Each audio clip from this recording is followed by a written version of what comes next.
Adding and subtracting integers. What is an integer? Integers are positive and negative numbers. Adding numbers with the same sign.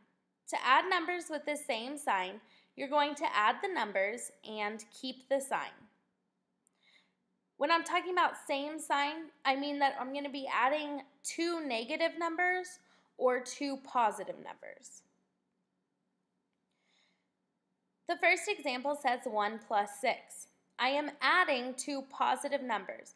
Remember, when there's no sign, it's an understood positive. Well, I'm adding two positive numbers, so I know that my answer is going to be positive, and 1 plus 6 is 7.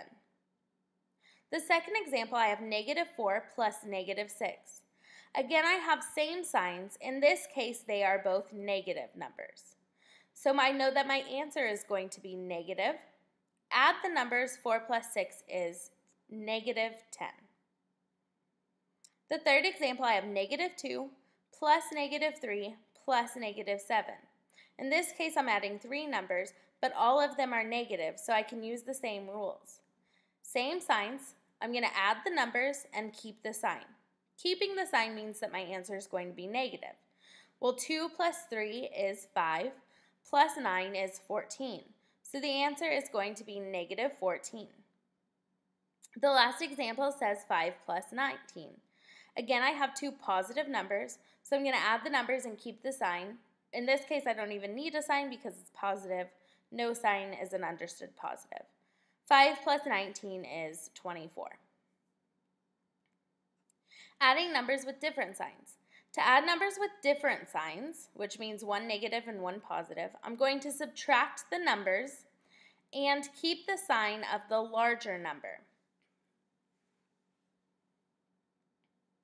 Examples, I have 8 plus negative 2. Notice 8 is positive and 2 is negative. I need to subtract the numbers, so I'm going to have 8 minus 2, which is 6. I need to keep the sign of the larger number. The larger number is 8, which is positive, so my answer is a positive 6. The second example says negative 7 plus 3. Again, I have different signs. I have a negative 7 and a positive 3. I'm going to subtract the numbers and keep the sign of the larger number. Well, the sign of the larger number is negative because 7 is larger than 3. I need to do 7 minus 3, which is a negative 4. The third example, I have 7 plus negative 10. Again, I have different signs. 7 is positive and negative 10 is negative. Because I have different signs, I need to keep the sign of the larger number, which in this case is a negative. Subtract the numbers, 10 minus 7 is 3. So my final answer is a negative 3. And the last example, I have negative 5 plus 12.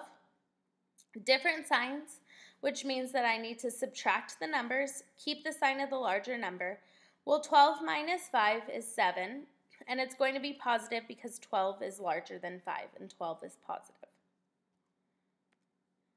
To subtract integers, you can think of subtracting as the same as adding a negative.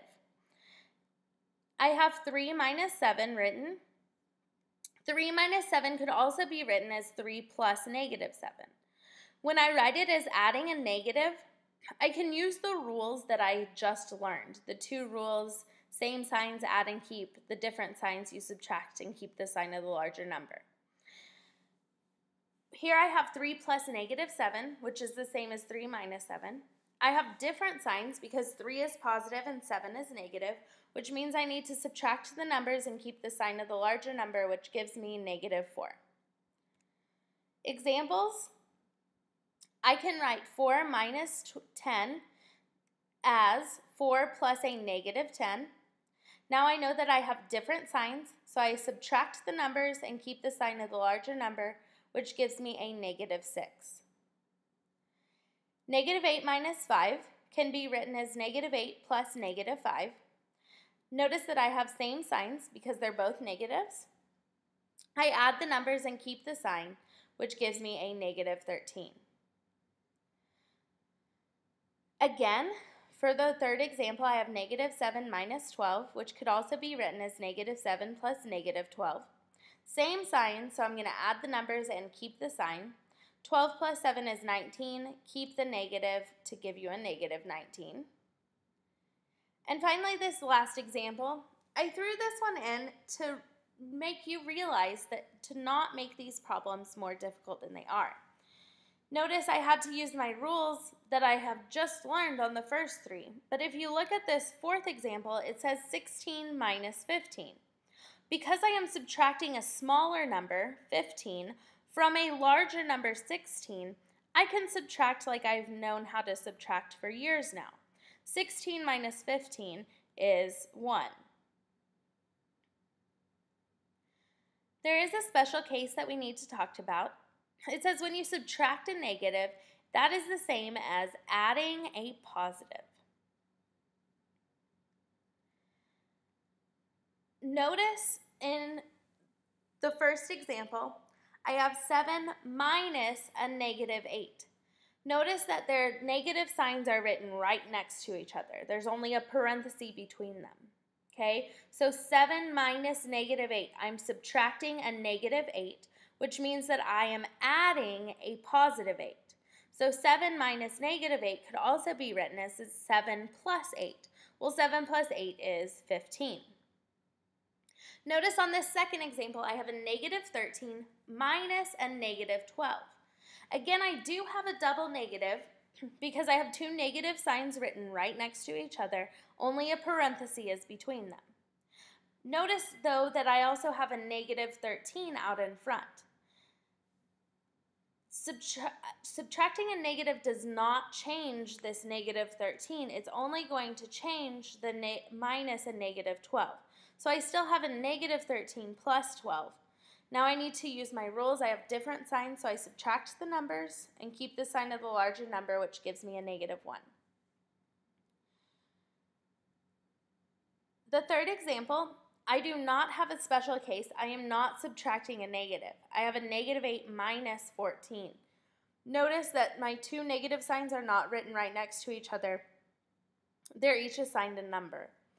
Remember that I can write subtraction as the same as adding a negative, which shows me that I have the same signs, so I need to add the numbers and keep the sign to get negative 23.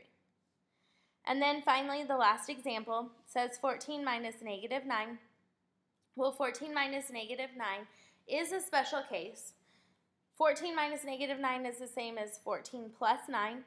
14 plus 9 is 23.